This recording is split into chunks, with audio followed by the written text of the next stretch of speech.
सड़कों पे आई है तब वो चिट्ठी लेके आए हैं। अब तो चिट्ठी लेके आए हैं, कोई बात नहीं, उसमें कोई तारीख भी बताएंगे बातचीत की, वो कोई और भी उसमें जो है वो आपके बीच में आ जाएगी बात।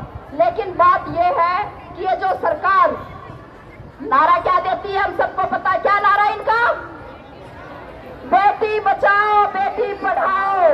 लेकिन बेटियों के साथ क्या हो रहा है हरियाणा के अंदर, ये हम सब लगातार देख रहे हैं। ये आपके बीच में बात हो गई, आप हर रोज जीते हैं उस जिंदगी को कि हमें काम दिया है मिड डे मील वर्कर का, स्कूल में खाना बनाने का, लेकिन हमसे काम करवाया जाता है स्कूल में, खाना भी बनवाते हैं, बर्तन भी साफ करवाते हैं, गैस का सिलेंडर भी भरवाते हैं, चाय भी बनवाते हैं, स्कूल की साफ सफाई भी करवाते हैं और यहाँ तक कि माई तक का भी काम हमसे करवा लेते हैं। और उसके बावजूद क्या कहते हैं, कहते हैं जब स्कूल खुलेगा तभी आप स्कूल में आओगे, जब स्कूल से जाएंगे तभी आप स्कूल से वापस जाओगे, जब आपका काम खत्म हो गया उस वक्त स्कूल से नहीं जाओगे।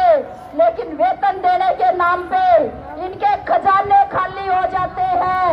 जब हम 20-20 साल तक अब काम करके विभाग में खाली हाथ अपने घर जा रहे हैं और हम कह रहे हैं कि हमें एक रिटायरमेंट बेनिफिट चाहिए, तभी भी सरकार के खजाने खाली हो जाते हैं। इनका ये है बेटी बचाओ बेटी पढ़ाओ। और इससे आगे हमने क्या देखा, पूरे हरियाणा के अंदर महिलाएं सड़कों पे बिल्कुल पंजे गाड़ के लड़ी हैं, बिल्कुल सीना तान के लड़ी हैं। लेकिन पुलिस ने महिलाओं के साथ क्या व्यवहार किया, हमने ये 73 दिन के आशा के आंदोलन के दौरान हमने हर रोज देखा वो तांडव, जब पुलिस महिलाओं को बालों से खींच के हाथों से पकड़ के सड़कों से वो घसीट के लेके जा रहे थे, जब वो हमें प्रदर्शन धरना नहीं करने दे रहे थे। और हमने यही चीज आंगनबाड़ी के आंदोलन के अंदर भी देखी थी कि किस तरह से दमन किया गया, हमें नौकरियों से हटाया गया, हमारी तनख्वाहें काटी गई। लेकिन सवाल एक है, सवाल ये है कि हमारी जो है आज हमारी मेहनत उसका मोल सरकार नहीं दे रही है। और वो ये सोचते हैं ये बच्चों को खाना खिलाने का ये क्या काम है, बच्चों को खाना खिलाने का काम तो महिलाएं घरों में रोज करती है, भला इसके लिए वेतन होता है। वो कहते हैं कि भाई बच्चों को जो गर्भवती महिलाओं को बुला दिया, उनको टीके वीके लगवा दिए, थोड़ी बहुत दवाई दिला दी, इस बात की कौन सी तनख्वाह होती है, इस बात के कोई पैसे दिए जाते हैं। आंगनबाड़ी के अंदर यदि बच्चों को खाना खिला दिया, थोड़ा बहुत एक आध अक्षर बता दिया तो क्या फर्क पड़ गया, इस बात का कौन सा पैसा है।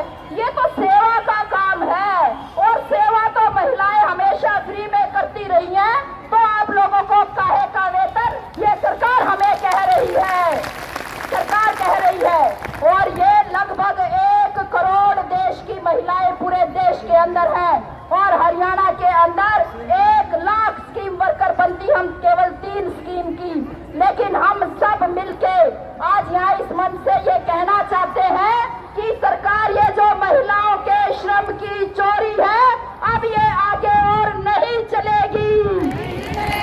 अब आपको बहुत साल हो गए हैं, बहुत साल हो गए, आंगनबाड़ी वर्कर हेल्पर को 46 साल हो गए, आशा वर्कर्स को 17 साल हो गए, मिड डे मील वर्कर्स को 24 साल हो गए, लगातार विभाग की सेवा करते हुए। और अब आपको हमें पक्का कर्मचारी बनाना पड़ेगा, अब पक्का कर्मचारी भी बनाना पड़ेगा, हमें पेंशन भी देनी पड़ेगी, हमें रिटायरमेंट बेनिफिट भी देना पड़ेगा। अन्यथा आज तो हम अलग अलग लड़ रहे हैं, लेकिन आने वाले समय में ये हरियाणा की 1 लाख महिलाएं जब एक साथ उनका सैलाब सड़कों